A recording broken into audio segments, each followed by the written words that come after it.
Preparação para a celebração Loron Restauração Independência Badala Ronulu Racing Ida, da Daune atinge 1% se anulu Racing Walu. E a segunda-feira, Lorai, Presidente da República José Ramos Horta, halou encontro com o Vice-Ministro da Administração Estatal, Lino de Jesus Torrezão. A equipa atualiza o progresso do serviço, com a preparação e celebração Loron Restauração da Independência, nebe se celebra e sábado, Loron Ronulu Fulang Maio Tinan Rihun Rua Ronulu Racing Tolu.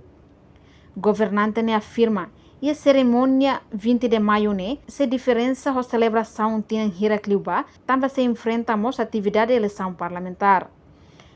Na atividade de celebração valor e restauração independência badala Ronulu Racing Ida Tinang Ita halau ia nacional nebe se realiza ia Palácio Presidencial dele, enquanto ia município Sira hasaidet bandeira RDTL.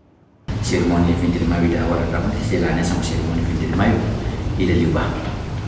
Tambah cerimônia dan simultânea kita enfrentamos atividades de eleição parlamentar de governamento autoritário e também saída da cerimônia nela lá nessa roupa e tinha força a polícia Sira tumbuh tu na banyak terreno banyak centro de votação ou estação de votação ida total de centro de votação é 1.500 tal, vamos ao centro de votação quase 5.000 tal, total de centro de votação é 2.000 tal, devemos agora para aqui. Então kita harapkan força de relator bem lá e então está força de fevereiro dele for apoio a centro de votação ou estação de votação dele.